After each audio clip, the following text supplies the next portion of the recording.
Go Facebook. Go.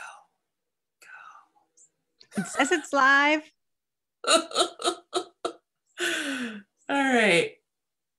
All right. I think we're live. Redirecting. Okay, come on. All right. Amazing. All right. We're on. Yay. Hi, Maggie. I feel like we conquered technology. It's all easier from here. It's like you're kind of, I don't know. Sometimes I want to just get up and do a happy dance. But I did it. I like it. That happened to me with adjusting. Oh, Kimmy would love this. Okay, this is totally aside, but I adjusted the brakes on my e-bike by myself, and I should send Kimmy a little text about that because she would really be proud of me. Yes, I'll put that on for sure. Well, welcome everybody. I'm Maggie Ostara, and I'm delighted to be here with one of my favorite people in the whole world, Darla LeDoux. Gotcha. Yeah, Darla and I have known each other for close to 10 years.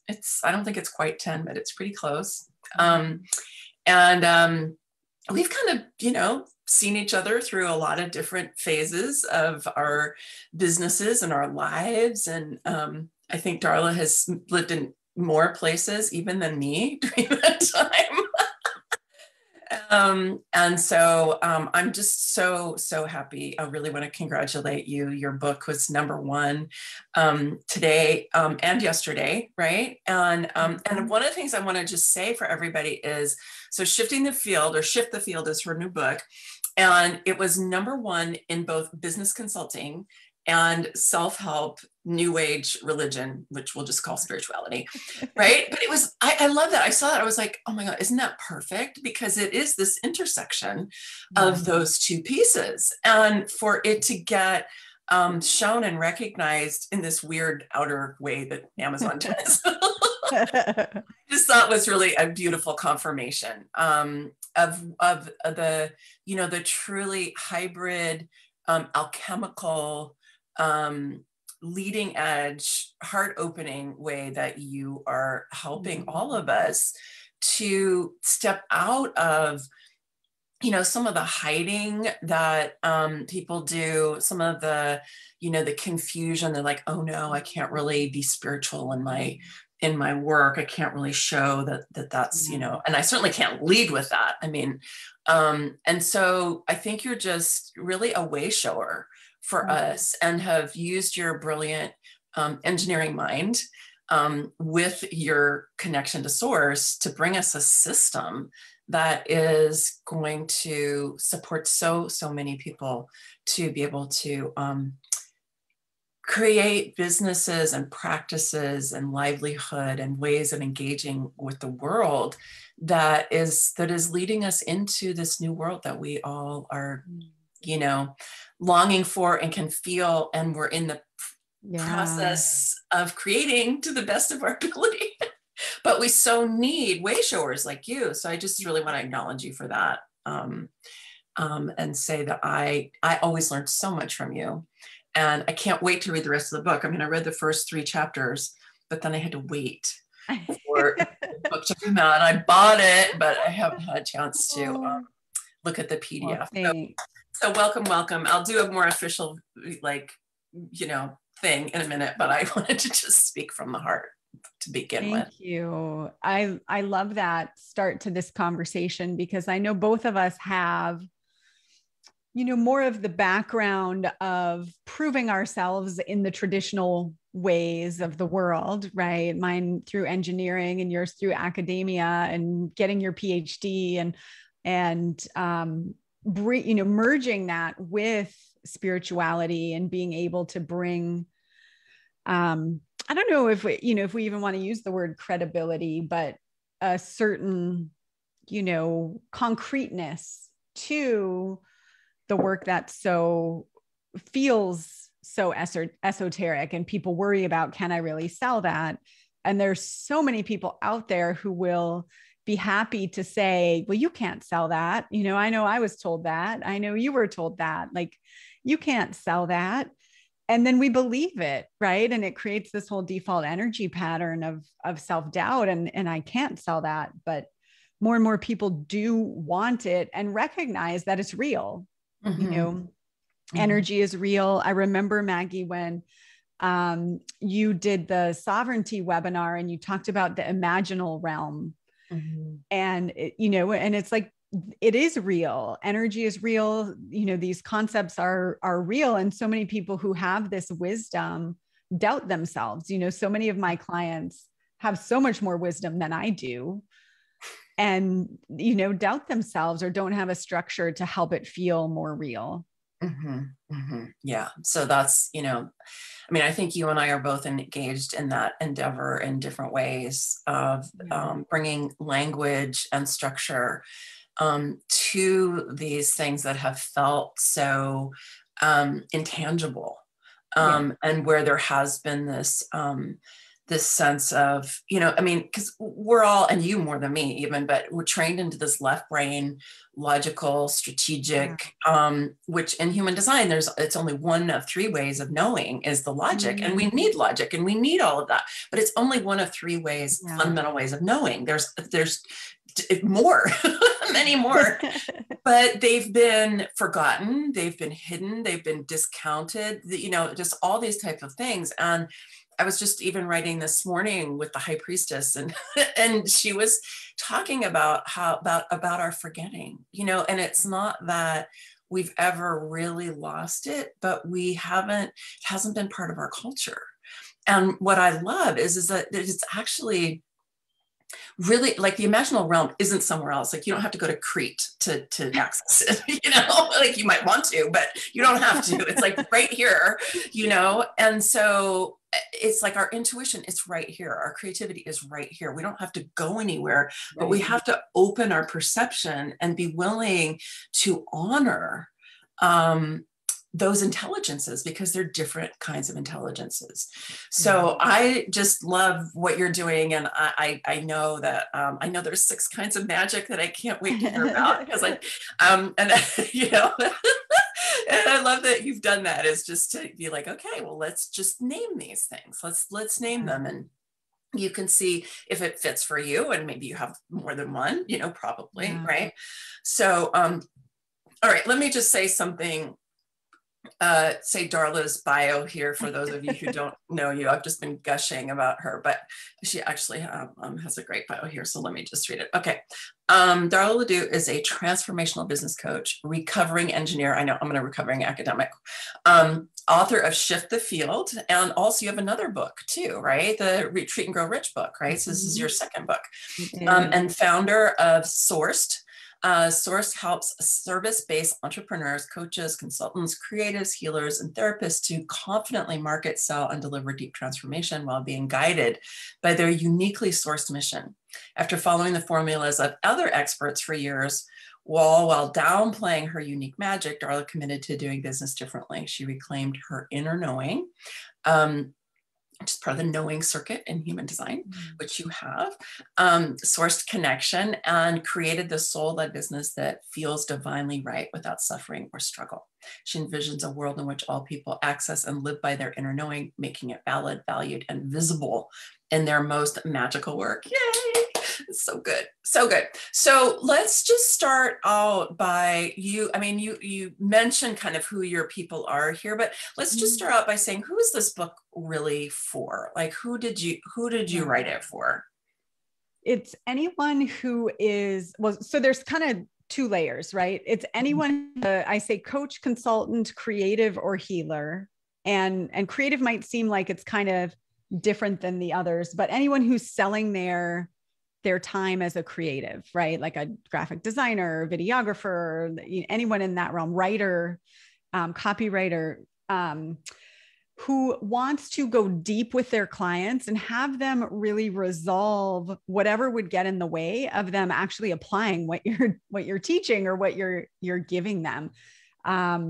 So there's 2 types of energy. There's default energy and sourced energy. And you know, anyone who's studied energy, you know, there's nuances, there's different layers or levels of energy, but this really simplifies it to, am I relating to myself from a default place, like this is how I learned to survive growing up?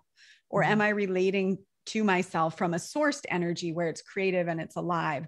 And so anyone who wants to help their clients make that transformation, so that they actually are, I say, vibrationally aligned with the result that they want, as opposed to bumping up against their inner resistance.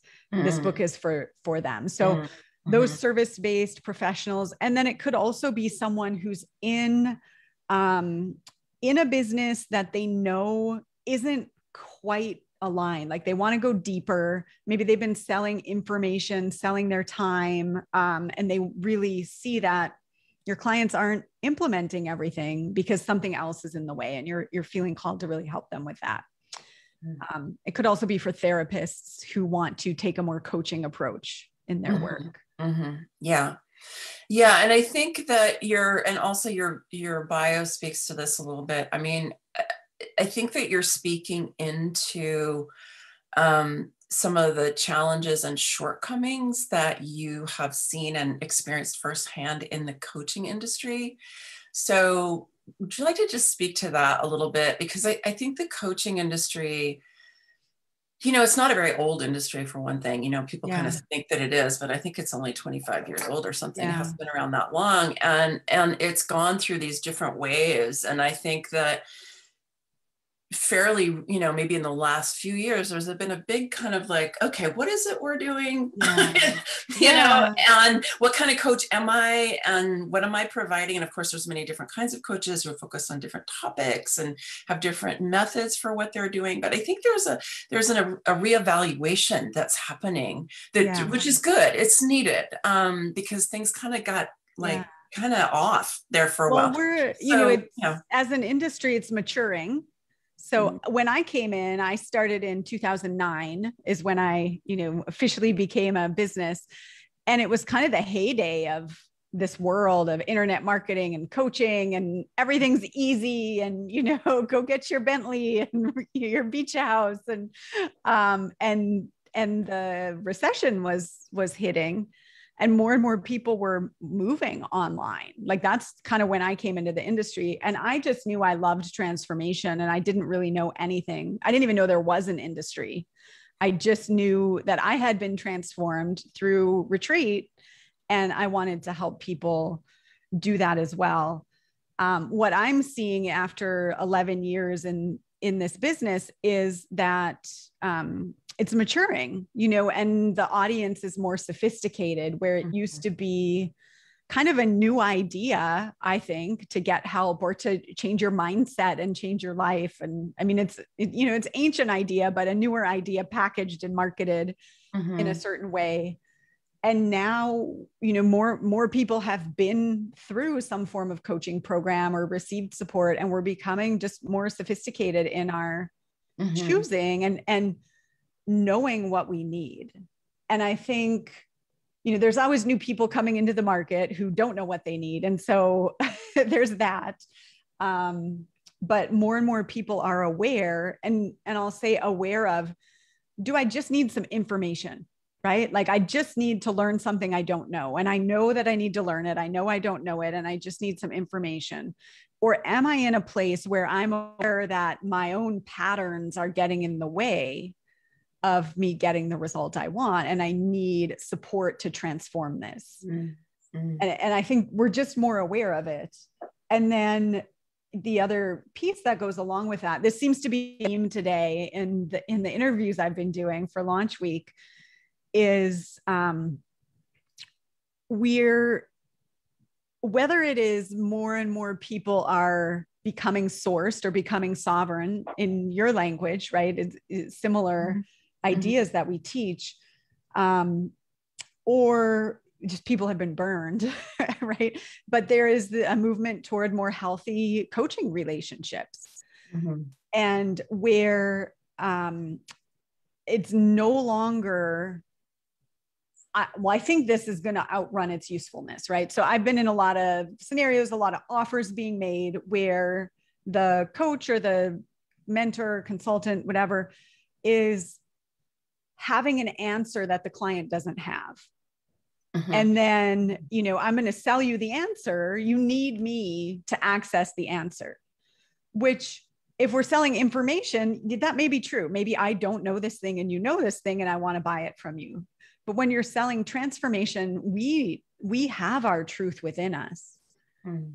And we can't see it. That's why we need support. Like, we can't see it, right? Mhm. But we don't need someone who's going to say, well, I know and you don't, and you need me. We need someone who's going to be there holding space for us so we can reveal our truth to ourselves. We want this healthy, relation, not this one up, one down, I have this secret that you don't know about yourself and I'm going to hold it over you until you pay me, a bunch of money. I think that's run its course. And I think you were probably at this event, but I was at an event where the teaching was there were 18 things, literally 18. I remember it so clearly, a big wheel of 18 things that you had to know about marketing to ever be successful. Like, it was that absolute. If you don't master these 18 things, you will never be successful. And by the way, I can teach you these 18 things. You're never going to be able to figure them out on your own. Yeah. And like, heaven forbid that you might have 3 things that really work for you that aren't on this chart, and you actually don't need these 18. I want to go back to something you said a minute ago, because I think it's really, I think it's a really important point, and it's something for us all to really grasp and take in, because there is this desire that so many people have, actually, to have somebody else tell them who they are. Yes. And I find this with human design a lot, because I do human design meetings, all the time, right? Yes. And so there's this kind of sense when people come to me that, not all the time, but a fair bit of the time, they're like, you're going to tell me who I really am, right? And I'm like, no, I'm not. And I'm going to share some things with you that I hope are illuminating and empowering, and they're probably going to be disruptive too, or at least some of them, because human design is such an incredibly countercultural, sourced, right? Sourced system. It does not align with the overculture, like, at all. But it's not, your human design is not who you are. Your human design is a map that helps you understand how you process energy, and it tells you certain things, but it is not who you are, for lots of reasons. Because it doesn't, for one thing, it doesn't tell me how you've lived your life, right? And how anybody's lived their life has a huge impact on who they are. It's not like, your astrology chart doesn't tell you who you are either, right? I mean, none of those things do. And yet there's this desire, like, with people, and kind of believe that they can't figure, they don't know it for themselves, or they can't discern it or explore it and find it on their own. They want somebody to kind of tell them, and then they'll go, oh, that's who I am. But it's just another identity. It's just another thing that you get to try to take on and go, oh, and there may be elements of truth to it, but it's just, but it's an odd phenomenon. And you were just mentioning it, right? This thing about how we want other people to tell us who they are. Do you have more to say about that? Well, what's popping to mind as you're speaking to human design and astrology is like their energies, right? Like in astrology, they're telling you the energies of this time, and you have your amazing human design, where you're talking about what's being activated at this time, and it's an energy. It's not like a prescription. Mm-hmm. So shifting the field is about shifting energy from default, which is not us, to sourced, which is us. That's kind of how I think about it. And so what I feel, because obviously I was a big advocate for human design. As soon as I learned it, it was really helpful for me. But what it should do is help you own the energies that you have, right? Like, for me, it was like, oh yeah, oh, I see that. Oh, that makes a lot of sense. The reason we have default energies that are not us is because when we were expressing the energies that are us, we were shamed or ridiculed or shut down or just made wrong, or like that energy, that part of us was judged. I think I talk a lot about in Debbie Ford's book, she talks about how we're born as this big, beautiful castle. And then people come and tour our castle and they look in a room and they're like, oh, I don't really like, that's kind of ugly. And then we close the door and we never go in there again. So, yeah, when someone wants you to tell them, right, it's because there's this wounding of like, when I really was myself, it was shut down. And so, or maybe just not reflected, or maybe just not modeled anywhere. Yes. Like, it doesn't have to be a big trauma. It could be very subtle. Yeah. Like I know for me with my intuition, like, I don't think I had I wasn't shamed about it. I was told that it wasn't true. Because I was like, but let it, and it's like, oh, honey, that's not true. But it was done with a lot of care. It wasn't done in a mean way. But I didn't see anything modeled, or there was no example of it out in the world. And it certainly wasn't something that my parents understood. So when I was trying to talk to them about what I was feeling and sensing and trying to, like, there was no language for it, right? There was no language, there were no systems for it. I mean, I'm so happy now that we've got all these different schools and psychic abilities and intuition. And so that there is this understanding and places where people can go now. But I think your book is doing that in its own way, right? It's going to help people be able to see themselves in the magics that you're talking about, right? So they go, oh, there's a name for that, right? So do you want to talk a little bit about the magics? Yeah. And I'll back up a little bit, because when I got to the end of writing the book, I decided I had to somehow during the writing of the book, this concept of, I call it the sourced magic, came through. And I just developed it for a retreat. I had a group of clients coming on virtual retreat this year, and I developed this framework to help them think about how their gifts work. And then by the time I finished the book, I was like, wait, I think that needs to go in the book. So it's a chapter in the book. But then even after, when I was editing, I went, wait, that's the whole point of the book. So I just want to tell you why that's the point of the book. So it teaches a 3-stage structure called the anatomy of a transformation. And it's commitment, the sourced experience, and integration. So these are the 3 stages. And within that middle stage, the sourced experience, there's 3 little sub-stages. And smack in the middle of that is this step, which I call receive. And it's all about receiving truth. So within this sacred container, right, there's steps leading up to the point where your client is ready to receive truth, to see the thing that they haven't seen about why they've been maybe rejecting certain energies that are meant for them. And so that's where the magic is. And so the reason that this is so exciting to me, it may not be for everybody else, but to me, it's like, oh, this so clicks together. The reason so many highly intuitive practitioners get confused about business is because they're not sure where the magic goes, right? And so you might have people doing intuitive readings on the front end, right? Which intuitive readings can be great. And, I get readings occasionally and it's like, oh, that's helpful information. Usually it's not transformational, right? It's like, oh, that's interesting. Let me write this down. I'm going to go read my notes later. Oh, that was an aha, but it's not actually shifting the field. Whereas when a client has been through to where they're really ready, they're clear why they are ready to transform this. They want to open up something new in their life. And in that time frame, when the intuition comes, it's like magic, right? It's like, oh, that is exactly what I need to know about myself to actually let it go and create something new.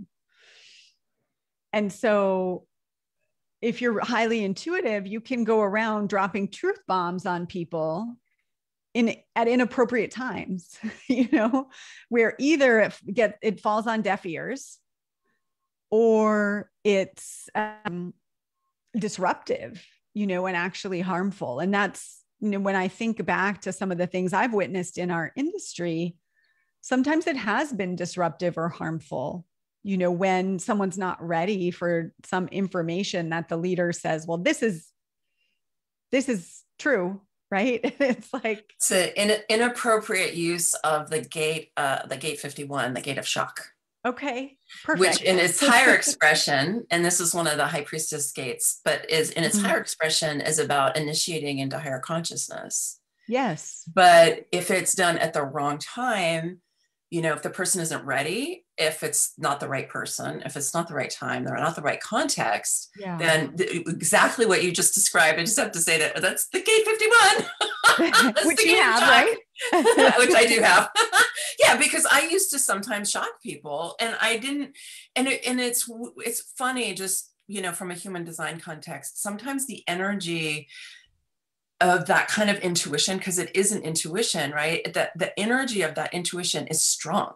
It's like, it's a powerful energy, and you have to know it and understand it to be able to master it, so that it doesn't master you. It doesn't ride you, because otherwise things can either, like you just described, and we've both seen people, on the stage, do that to somebody, right? Mm-hmm. And it's like, you're on a stage, there's 500 people in the room. How do you know? It's like, but it can become, but the awareness can be so strong, and you feel like, I only have this moment, so I need to deliver this message. And yet that's not true. It's like, if the message needs to be delivered, the correct opportunity will arise. Right. So I just want to say that. Yeah. And you can put it into the universe. Like, okay, I clearly something wants to come through for this person. Perhaps they'll become a client. Perhaps there'll be a more appropriate time, or someone else will give that message to them. Right. You're just channeling it into the, right. Because it's out there. Yeah. And so that's where, the ego can come in and be like, well, I know these things and I need to show you how I know them. And it's not necessarily helpful. Absolutely. And, and some people like the power that gives them. That's the shadow of the 51 is there's power. And it works because so many of us are insecure, and that's what I wrote down is, if you say that to someone who's ready for it, whatever the message is, great. Like but if someone is insecure, you're actually disempowering them. And I say that knowing how freaking insecure I was when I got into this business. It's like, there was this very committed, excited, passionate, pure part of me that saw transformation working in my life and loved this. And then there was the part of me that was terrified to leave the security of a job and someone telling me what to do and giving me a paycheck. And so it's like, okay, let me come over here. You tell me what to do. And even though I'm pretending like I have my own business, you're just going to tell me what to do. Right. And there's so many of us that are in that place when we get started. Well, yeah. And not always just when you get started. Yeah. And it can be triggered again, or there's new layers. Yeah. So as practitioners, it seems to be a big theme for today is like, how do we ensure that we're as healthy as we can be energetically, so we're not available to get hooked into that? Right. And then, again, I just, because I'm a human design, devotee, just to say that human design can help us to understand certain things like that. When I learned that about the gate 51, it all of a sudden enabled me. I went, oh, you know what I mean? It just gave me this information, like you were saying. It wasn't that it just told me who I am, but it told me about how certain aspects of that I thought were character flaws. Literally, I thought that was a character flaw. Yeah. Was not, it was like, no, actually, it's just, you don't know how to use that energy. And so I think this thing that you have about sourced energy, it's really interesting. And I'm really excited to see how you develop it over time, because I know it's going to become, encyclopedic. But it's like, I just want to say this thing, because sometimes, these spiritual energies are also, they're powerful. Like, we have to learn how to utilize them. You know what I mean? Because we don't have a lot of training about what they are and how to use them. And when you actually start to open up your intuition and you start saying, yes, I want this, right? I want this to come through. Sometimes it's like, whoa, it's a lot coming through, right? So I don't know if you have a comment about that. Well, I'm thinking about, we don't have a lot of training with it. And well, I have two schools of thought. So one, we could probably do a whole, maybe we need to have a little conversation about human design and the anatomy of a transformation, and when people, how, because it can have that reading kind of, they call it a reading. I'm going to give you a reading of your human design. And then it's like, okay, here's a bunch of stuff about you. Good luck, as opposed to what aspect of your design wants to be owned now. And, I know if I look at my journey, there's different parts where it's like, oh, okay, now I see how I'm ready to integrate that piece of who I am, where maybe I wasn't before. So that's absolutely one thought process, right? Is most people are doing human design similarly in that they're giving a reading as opposed to like, how do you work with it as a transformational process, which I know. Which is always my preference. Exactly. Always my preference. And integration, I mean, I know integration, it's your third part of your anatomy, but it's, it's so huge because, I mean, I've been participating in transformational programs and retreats and whatever for a long time now, 20 years. And I know back when I was a breath worker and when I was training breath workers, and one of the things I just, I kept saying over and over again, but I couldn't get my colleagues to go along with me, was I was like, we need to provide more integration. We need to provide support over time, because people would go home from an 8-day retreat completely blown open and transformed, and they'd come home and the person they were living with wasn't at the retreat, and I used to say, don't go home and break up with your partner and quit your job and plan to move. Like, don't do that. Like, give yourself some time to settle. Write your journal, but that was about all we had time for. So can you speak a little bit to the significance of integration? Because I think it's such a valuable thing that you are bringing forward here. Yeah. My publisher, has also been a coach, and that was her biggest takeaway was we get hooked on the aha, right? And again, this is coming back to truth. Like, we don't need 100 new truths. Like, one, ride that wave, ride it out for like a year, give yourself time and space to integrate. And that looks like, okay, now I know my new energy, and then I'm coming home and I'm going to share with my partner what opened up and how I'm, want to be related with in a different way.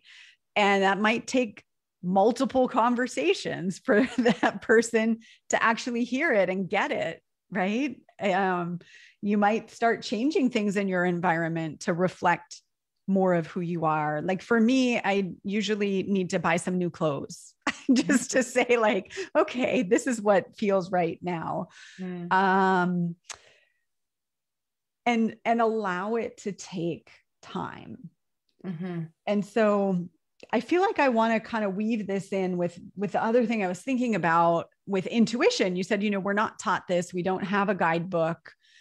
I have this new program, Source Magic Action. It's really like taking this quiz and you've got these 4 or these 6 different types, and how do you weave your business model around it? It is, to me, it's a playground. It is not here's how your intuition works, because I don't know, right? I've framed it up as options and ways to talk about it and relate to it and play with it so that you can own how it actually works for you. And so when I'm thinking about integration, I want to share a little bit about one of the ways my intuition works. It's called sensation magic in my quiz, and how I spent a year integrating energies just to prepare to listen. And it was frustrating and confusing to my brain that had been trained in this world of, here's your truth bomb from the stage, right? Like, for me, I'll just speak for me, there was this expectation that everything has to be a quantum leap today. I need that result. And so the idea that something would take a fair amount of time for me to be ready to receive it really was annoying and frustrating. So I had an experience where I started receiving this message, and it came in different ways, but it was really about helping people heal. And I already knew I was a healer. I was healing through coaching. It was more mindset, right? And I knew people were healing, like they were even physically, but they were healing areas of their life, their relationships, their money, like that kind of thing. But I kept getting this message to help people heal physically, like put your hands on people. Your hands can, have magic. And I was hosting retreats for a long time, and I would feel things in my physical body that I knew weren't mine. Like it wasn't there. I'd walk in the retreat room and there it was. And I started to feel it out and ask, like, does anybody have a stomach ache? And someone would raise their hand, and then they are grappling with something. I'm like, oh my God. Okay. And as soon as they shared, it went away. And so it's like, I was piecing this together, these things that were happening, but I kept getting like, go in this direction, use this, you have this, use it. And so I was working with a mentor, and I was in a year-long container of support. And at the beginning, we did some of this work to discern. She didn't have this language that I'm using in the book, but she basically was doing this, right?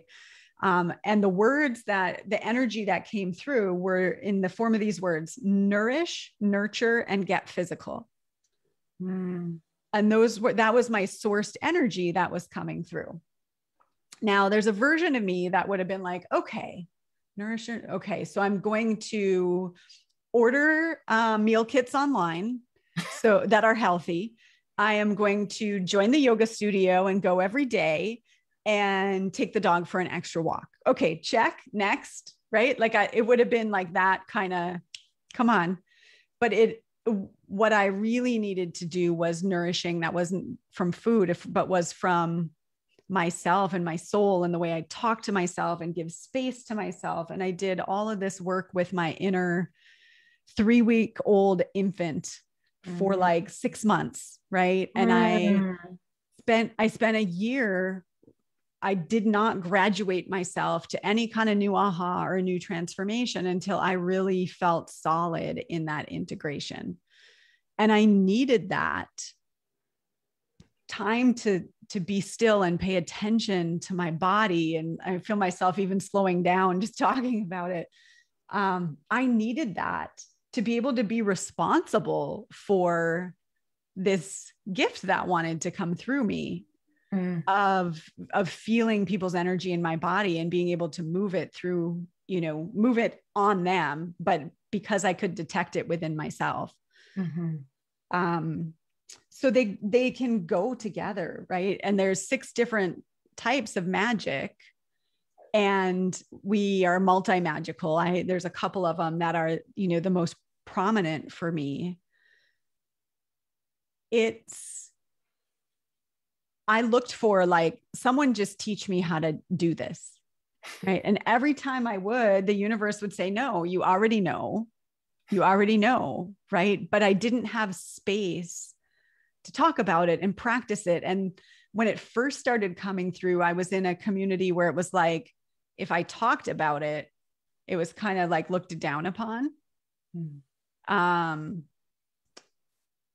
I looked down upon it. So it's no wonder I was, in that experience. I was like, why would I do that? I have this amazing business where I'm traveling the world and I can work from a microphone. Like, I don't need to touch people right. So I was judging it too. Yeah. So but the soul force in you was too strong. Yes. Yeah. And I mean, I'm still in process of fully, learning how it works. I don't know if I ever will fully learn, but it's so alive for me. And so the 2 kind of pieces, the anatomy of a transformation helps me know when to use it. right? Because I'm not offering individual healing sessions where someone can come by time like in that way. It's part of my transformational process. And it's like, I know when and where to bring it out and when not to. And and I've had to learn that. But it's no different than any other magic. If someone has visions that come through, or they have, they just channel a message, right? Or they chant and sing something that person needs to receive vibrationally, even if doesn't make any logical sense, right? Like, you're not going to walk around in the front end of your marketing, most likely, meeting someone and just chanting at them, right? Like, that doesn't, or, you could sell downloads of your voice, but that's a different business model. And it's only going to go so far, but in the right context, bringing that gift forward can have such a profound effect. Yeah, absolutely. And I guess, it's making me curious, Maggie, since I know you have the breathwork background, how do you see this now that you've been, running a successful transformation business for a long time, coming from the breathwork background and like learning all of the more kind of masculine structures of business, and now coming back and bringing it together? What have you seen about, whether it's your gifts from breathwork? I know you get visions that come through, you have guides that speak to you. Like, how have you seen that evolve for yourself? Like in my own work, you mean? Yeah, it's been an ongoing process, right? Because I got trained just the way you did. I mean, I remember when I first started working with our coach, and I told her that I was working on sovereignty, and she said, I'm college educated. I'm not sure I know what that word means. And besides, no one can spell it. So I shouldn't do it. I was like, okay. And I think now it wasn't the moment it wasn't the time for sovereignty. And now it is the time for sovereignty. So, but just to say, that I've had those kind of parts of myself, but, I always, even when I was doing, full on business coaching, I always did breath work in like my 3-day events, my 3-day business events, right? I had a whole night that we did breath work, or client retreats. We always did breath work. Because I just think breath work is so important. And so I would highlight that that's within this container for a sourced experience, that you're strategically placing the breath work in the place where the client can receive their truth. And so it works beautifully in that context. Absolutely. Absolutely. And I just, I've kind of gotten into the point where I only work with clients when I can kind of do what I want with them. That makes sense. I'm like, I actually had this whole conversation with somebody recently who approached me about coaching, and she originally just wanted to do breath work. And I was like, you know what? No, I don't want to do that. Yes, we will do breath work, but I want to be able to have the ability to use all of the different skills and talents that I have. And I can't tell you, I don't have a 5-step process that I'm going to take you through, right? It's going to be an organic unfolding of what it is that your soul is presenting as what needs to be addressed. And I said, we'll have a place to start, and we'll have ideas about, where you want to go or how you want to feel as a result of us working together. But what happens in between is a very dynamic, organic,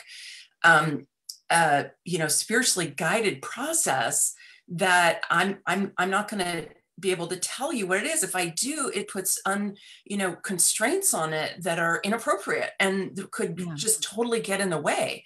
So I can give you an idea of the different things that we do, but it's, and I'll also just say that this is true, Darla, for every person. I mean, I've had a number of people come to me in the last year or so for business coaching.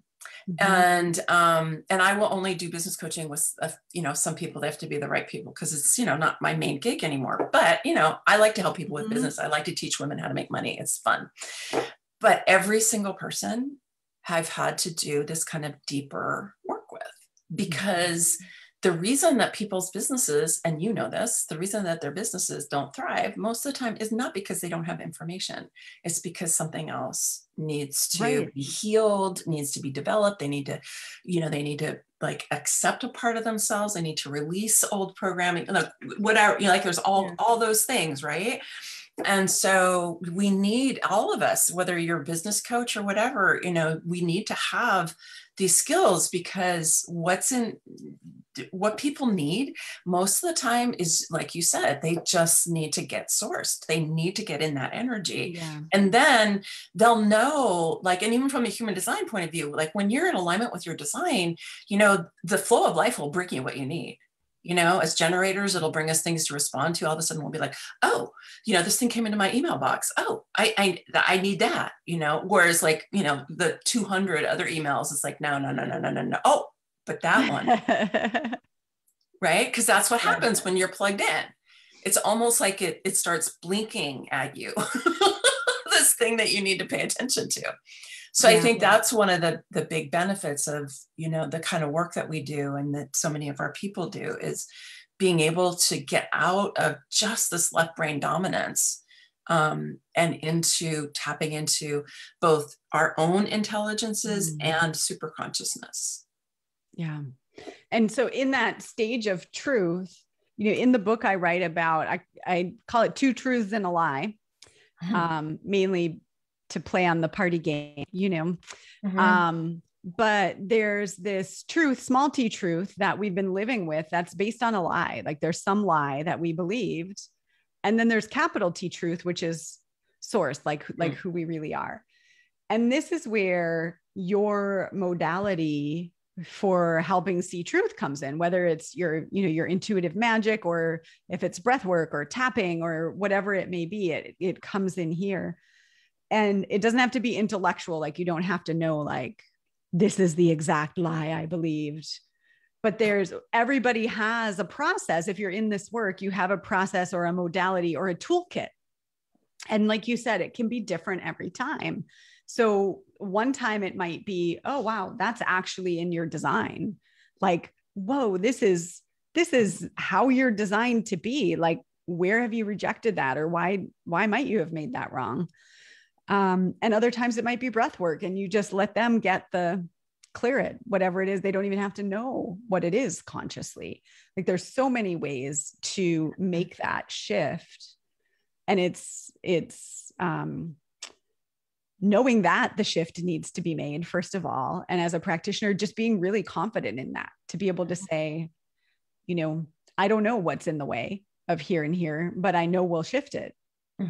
Because you have the tools to shift it. And the more you tell me if you've seen this, like in the world of sales, the more the client is trying to figure out what the thing is that they have to change, the less, the harder it's going to be to work with them, right? The more likely they're going to just talk themselves out of it because they don't understand it consciously. Well, and the other thing is they get fixated on something that they think that it is. And a lot of times it's not that. Or it's not the thing that they think it is, because if it was only the thing that they think it is, they would have changed it already. They would have done it. Exactly. Exactly. Yeah, there's it could be related to the thing. Could be related, but there's something they're not seeing about it. Yeah. Yeah, it could be in that area. But, like this conversation I had with somebody the other day where, I said, no, I really want to work with you, in a coaching relationship for 6 months, and we're going to do a bunch of different things, and it will include breath work. And she had come in with this one idea. She goes, I think it's about this thing about when I was young. And I just tuned in, and I was immediately like, no, I don't think that's it. Like it may come up. We'll address it if it comes up. But I was it was like an immediate no. I was like, no, that's not it. Like, so yeah. And so, stage one is commitment. And then the first part of the source experience is releasing control. So that would be a good thing to know. Not that you have to tell her yes or no, it is this, it's not this. Like that kind of is irrelevant at that stage, but it's like, is she willing to release control of the process? Because that's the only way we'll see a new truth. You know, if we want to go through it knowing everything. Yeah, we basically had that conversation in a little bit different language, but yeah. Yeah. Yeah.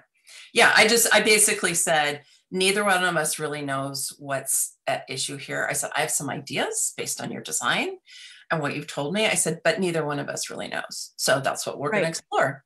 So we're going to find out. Right. Yeah. And so often people feel like they should know, or they need to have, this is how it's going to go. Like the practitioner thinks that they need to know or figure it out in that one conversation, figure out what's going on with this person. Well, and people come to you and expect you, they want you to know. Right. Right. And so it can be when you kind of say, well, no, that's not really how it works. Yeah. It can be pretty disruptive. I mean, and there will be people who walk away as a result of that because they're like, I want to find somebody who will tell me who I am and fix me. Right. Exactly. Exactly. And then it's basically saying, here's responsibility for me. And now it becomes your problem and it becomes heavy. Say yes to that as the coach. Yeah. Yeah. And you know, that's this person did not do that. As soon as I said it to her, she was like, oh yeah. Okay. Yeah. Yeah. And that's what you want to feel out in the commitment stage, to know that it's a good fit. You know, I tell a story in the book about this woman. She wanted to create an HR company because she didn't like being in HR and corporate. And the way she showed up to the call, she was kind of heavy and victim-y and judgy, and, you know, everything was wrong. And I just was like, oh, well, if we shift that energy, she'll love her job, or she can create a company. It doesn't matter, you know, but the energy is the issue. But I didn't feel that out with her. I didn't, you know, inquire if she believed that, if she was interested in that, if she even was aware that that was a possibility. I was just like, sweet. I signed her up. And then it was, you know, 6 weeks of resistance. And then we parted ways. And I was like, oh, yeah. I mean, you know, I've learned this stuff through making all the mistakes. Like there wasn't a true commitment. Yeah.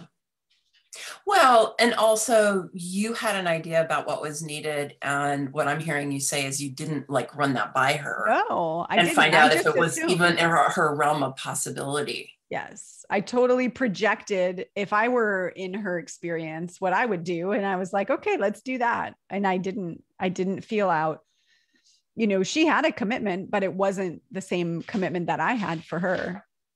Right. Yeah.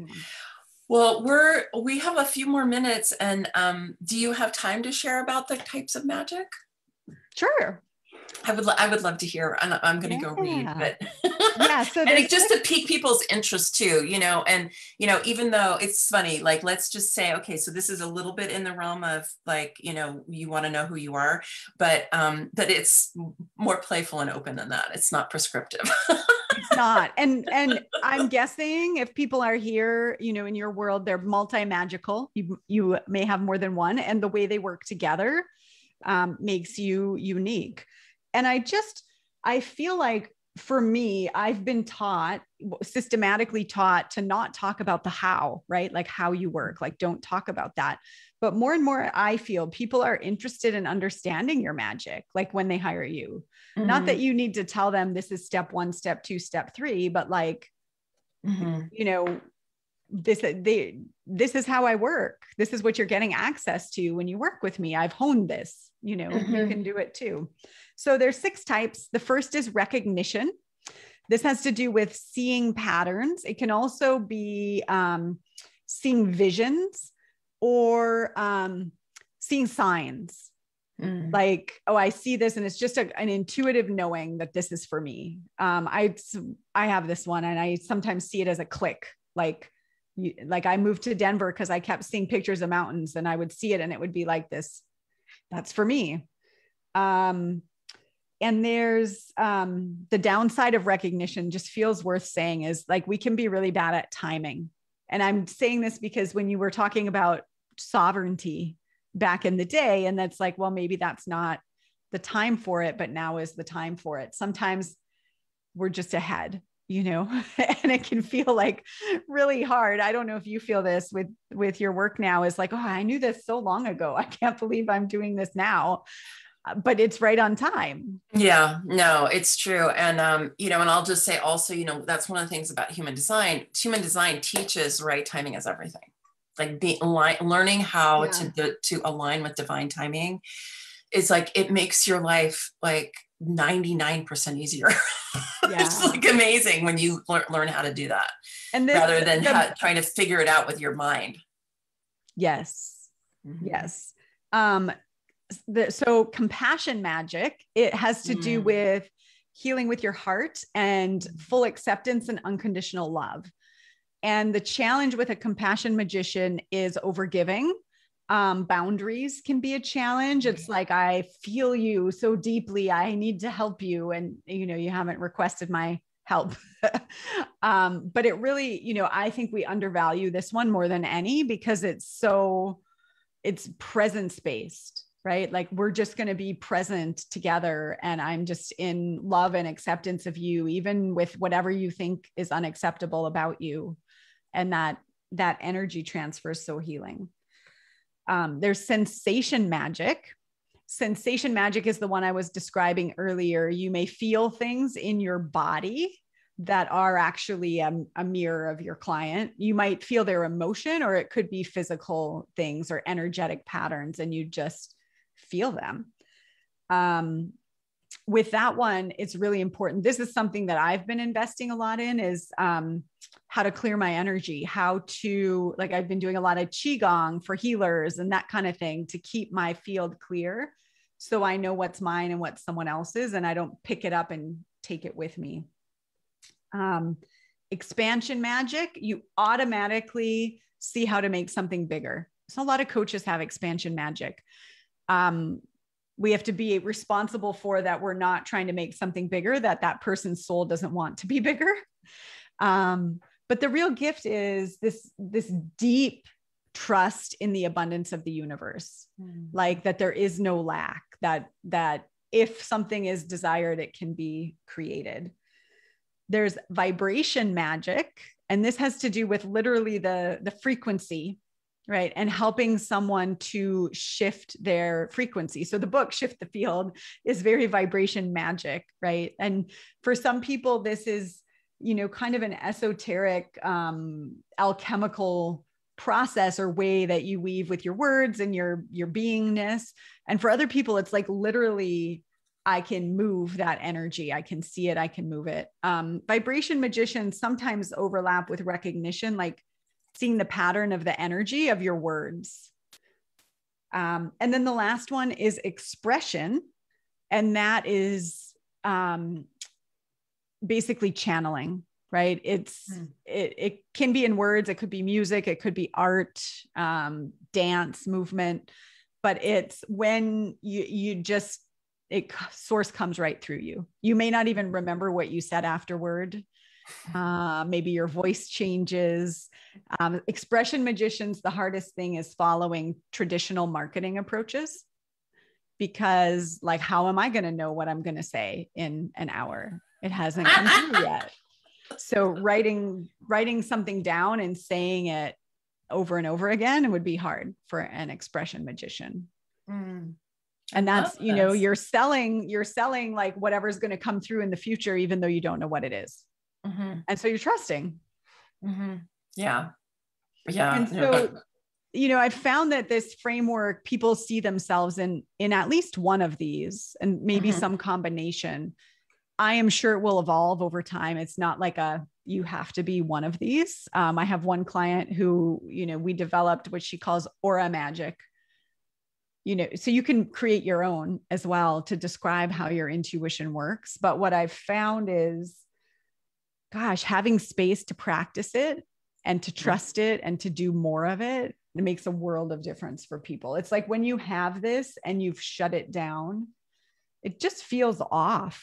There's just this feeling that some part of me is not being expressed. Yeah. Yeah. You know what? I'm just putting the where you can purchase. That first link I put in there wasn't complete. Okay. That's where you can purchase Darla's book. Go and okay. Purchase here. I just want to do this because I imagine that people are wanting to go get it. Get the okay, book, we do have one question on Facebook. Is all of this in your book? Yes. Yeah. And I also want to put a plug in for if you buy the book this week, you get this whole bundle of extra goodies, and they're like really good goodies. They're not just like, you know, whatever things thrown together. There's like programs, and there's also a 70% off of a 3-day retreat, a 3-day retreat, 2-day retreat, 3-day retreat happening towards the end of May, where you're going to really take us through the stuff in your book, right? Is that what the retreat's about mostly? It is. And it's applying what's in the book. There's a lot of opportunity to integrate, like to practice the concepts in small groups and with partners. And we're also going to walk through a process where you use the anatomy of a transformation on your business. I love that. Shifting energy. That. I was like, I actually heard you say that on another live that you did. You've been doing so many lives. I heard it somewhere and I was like, oh my God, I'm going for that. It's so powerful. We did it with my team a year ago, and it totally transformed the energy in our team. I do it. If I feel stuck, I walk through the exercise. We did it on retreat recently where we created the literal physical representation of our business as a person, and did an intuitive session with the business. So I'm so excited about this because it lets you practice the concepts, and also get a really practical takeaway for yourself. I love that. I love that. And just related to this, because just last week I was doing a deep dive with a client, and she's creating a new career for herself, and she knows what it's in, but she doesn't know if she's going to have her own job or, her own business or whatever. And I taught her how to create it as energy. And so we did this, and I've done this with people a lot, is to create their body of work as energy and then work on it as energy. And I had said to her, I said, plus you can draw this, you can sing it, you can dance it, you can do all these other things. So I love this idea of actually drawing it as a person and then doing an intuitive read with it, right? Because it is like, if you treat your business, and like this just goes to animus too, right? Which is that everything's alive. Everything is alive. And, and that includes your business. Like your business has its own life force energy. It's its own entity. And the more that you treat it that way, and you probably do this, but I'll just say this, by the way, and that you need to remove it out of your body, because a lot of people are carrying their business around in their body and then they wonder why they're so tired. It's like, no, you need to get it out of your body and have it have a separate thing. So actually drawing it as a person would be a great way to represent that and do that, as well as working with it energetically. And it might be a little more tangible for a lot of people. So I can't wait to do that at the retreat. That'll be great. Yes. Work with it. Yeah. I love all of these ways that we're getting to use our creativity and our intuition, which is just a huge part of our birthright that we, have kind of been shunted to the side. And it's so fun. It's so fun. It's so fun and alive, and we're like, how sad that we're not taught that we could live that way. So I know. And that art somehow is the first thing to go when there are budget cuts. It's like insane. Yeah. So, well, thank you for sharing that. I can't wait. I can't wait to go read the book now. Thank you. I want to tell people to, so I am going to hop off because I'm doing a drawing. So I have a Facebook group, if anybody's interested, called Sourced with Darla LeDoux. And I'm doing a drawing over there. So anyone who uses Maggie's link, and you go buy the book, and then you go put your receipt number in, basically into that page, you get these gifts that Maggie talked about, including a discount to our May event. But it's only $100, $111. Yeah.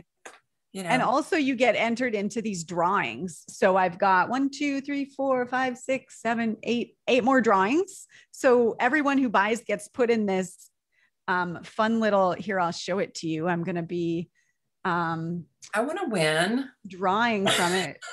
Well, you're in it. So you might, I'm about to give a ticket to our event away, actually. Oh, it won't let me share, but it's this giant wheel and it spins and we choose people for prizes. So I'm giving away an event ticket and an I Am Sourced sticker over in my Facebook group now. But if you want to get in the next drawing, it's in 3 hours. Go buy the book within the next 3 hours and put your stuff in. Yay! And it's so fun. It is fun. I love the shirt too. Are you offering the t-shirts that have the whole? Yeah, at 7 we're doing the shirts and the Sourced Magic course. Okay. And will they be available for sale also? Because I think I want a shirt. Yes. Yes. Okay. Yes. Good. I will pop that link over in the group actually as I go do the drawing. Okay. Sounds good. Well, I want to thank everybody for being here, and the recording will be up in the Facebook, on my Facebook business page, Maggie Ostara PhD. So go check it out, or send people there that you know missed this and that they need to hear it. And go buy Darla's book. You will be glad you did. Buy several for friends and clients. Yeah, let's see if we can stay on #1 a little longer, right? Yeah, it's awesome. All right, honey. Thanks, Maggie. Thank you, Darla. Thanks, everybody, for joining us. Okay, bye for now.